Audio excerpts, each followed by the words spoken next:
The Eastern Conference playoffs are officially heating up, and the Boston Celtics just sent a massive shockwave through the bracket.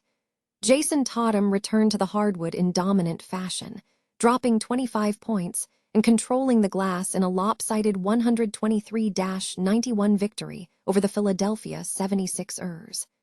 Jaylen Brown was equally unstoppable, fueling an offensive clinic that left the visitors searching for answers before the final buzzer even sounded. Never run out of battery again with the INIU portable charger, the slimmest 10,000 mAh power bank that keeps your devices charged on the go. Stay powered up wherever you go. Click the link in the video description to shop now on Amazon. For the Philadelphia 76ers, the reliance on Tyrese Maxey has reached a breaking point that fans can no longer ignore. Despite his 21-point effort, the lack of a secondary offensive identity saw the team crumble under the pressure of Boston's defensive intensity. Coach Nick Nurse is now facing a tactical crisis, needing to find a way to get players like Paul George involved before this series turns into a clean sweep. The reality of the situation is settling in for Philadelphia as the franchise confronts a harsh truth about their current ceiling.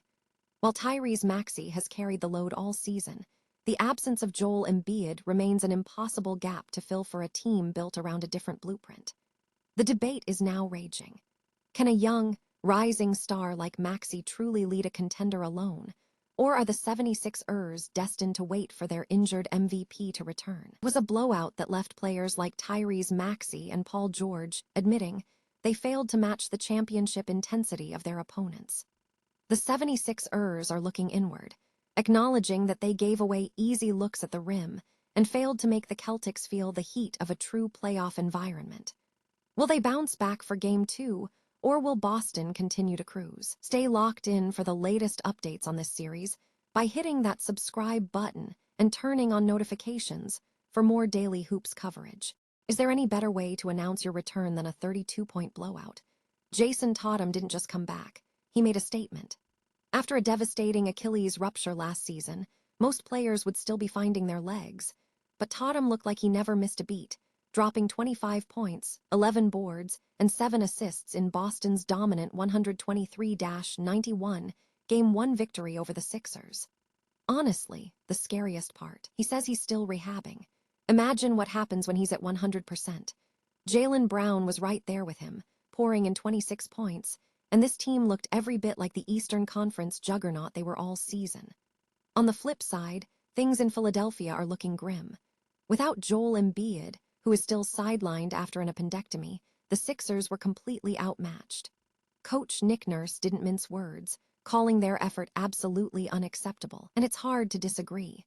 When you're shooting 4 for 23 from deep and getting bullied in the paint, you're not just losing, you're being dismantled. Boston controlled this from the tip-off, and with the way their defense hounded Tyrese Maxey, the Sixers have a mountain to climb before Tuesday's Game 2. Do you think Philly can make an adjustment, or is this series already slipping away? Hit that subscribe button to keep up with all the playoff action, and let me know your thoughts in the comments. Is this Boston's title to lose? Is it just me, or are we watching the same old script unfold in Philadelphia? The Sixers just got dismantled by the Celtics in a brutal 123-91 loss, and frankly, it felt like a masterclass in how not to win a playoff series. We watched Tyrese Maxey try to carry the entire city on his back, but let's be real.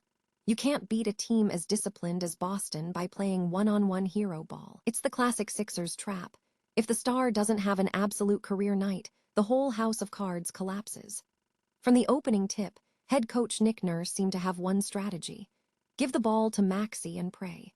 We saw endless dribble handoffs and isolated drives, which might work against a struggling regular season defense, but Joe Mazzulla is far too smart for that.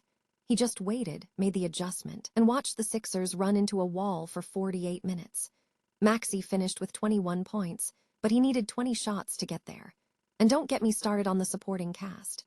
Kelly Oubre Jr. and VJ Edgecombe were firing away, but when you're shooting under 40%, you aren't helping, you're just burning clock. But the most baffling part of this entire game, the treatment of Paul George. The guy is back from a long suspension and has been playing incredible ball, yet the team barely looked his way. He only got 8 attempts, most of which were contested, ugly turnaround jumpers. How do you have a star like that and treat him like a bystander? It's honestly a tactical failure that's hard to watch. Philadelphia is in a hole, and without Joel Embiid, they can't afford to be this predictable. If Nick Nurse doesn't draw up a game plan that actually involves more than one person, Game 2 is going to be a carbon copy of this disaster. Basketball is a team sport, and if the 76ers want any chance of surviving this series, they need to start acting like it. If you enjoyed this breakdown, hit that subscribe button and let me know in the comments. Can the Sixers turn this around, or is it already time to pack it in? Remember, in the playoffs, you don't get style points, you get results. Is Tyrese Maxey actually the franchise cornerstone the 76ers think he is, or are they just fooling themselves?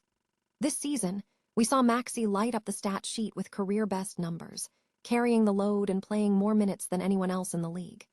It is easy to look at that production and start calling him the guy in Philly, but there is a dangerous trap hidden in that narrative. See, for the Sixers to be true title contenders, Joel Embiid needs to be the undisputed alpha. The problem? You cannot be an alpha when you are constantly stuck on the injury report. Because Embiid has been such a massive question mark, Philly has been forced to lean on Maxey as their primary engine, and that is a reality that should worry every fan in the city. Now, do not get me wrong. Maxey is a phenomenal talent who is already performing at an all-NBA level well before his physical prime. But being an incredible scorer is not the same as being a Batman type of superstar. If you look closely, his game is still one-dimensional. He is not an elite playmaker yet. He is a liability on defense, and his efficiency is not hitting those god-tier levels we see from the true league leaders. Maxey has the raw potential to ascend to that 1A status, but right now, he is a supporting actor being asked to play the lead role. Growth in the NBA is rarely a straight line, and while his future is bright, we have to stop pretending that he is currently enough to carry this franchise to a championship. The Sixers are at a crossroads, and it is time to be honest about their ceiling. What do you think? Is it time for Philly to trade for another star, or should they bet everything on Maxey's development? Drop your thoughts in the comments below, hit that subscribe button for more deep dives, and keep an eye on this space. Because if the Sixers do not figure out their identity soon, we are looking at another long, painful postseason. Have you ever shown up to a fight only to realize your opponent didn't even bother to break a sweat? That is exactly how the Philadelphia 76ers felt after their brutal 123-91 loss to the Celtics in Game 1. It was supposed to be a high-stakes playoff opener, but according to Tyrese Maxey, it felt more like a walk in the park for Boston. Maxey, who is no stranger to the postseason, didn't mince words when he told reporters that this loss was particularly stinging because it lacked that gritty, desperate atmosphere you expect from a playoff series. And he is right. When you trail by double digits for nearly the entire game, the intensity just isn't there. Paul George summed it up perfectly. The Sixers were ready for a battle, but the Celtics were just going through the motions because Philadelphia essentially rolled out the red carpet to the rim. Let's look at the numbers, because they are honestly staggering. Boston went 17-for-19 on shots at the rim. That is not just bad defense. That is a total breakdown of the fundamental principles of basketball. Jayson Tatum and Jaylen Brown were essentially taking layup lines all night. As Maxey pointed out, you have to be willing to step in front of those guys and force them to make a play, rather than just watching them waltz down the lane for free dunks. When you are already playing without Joel Embiid, you cannot afford to give away easy points, yet the Sixers made it look effortless for the Celtics. For Boston, this was a statement.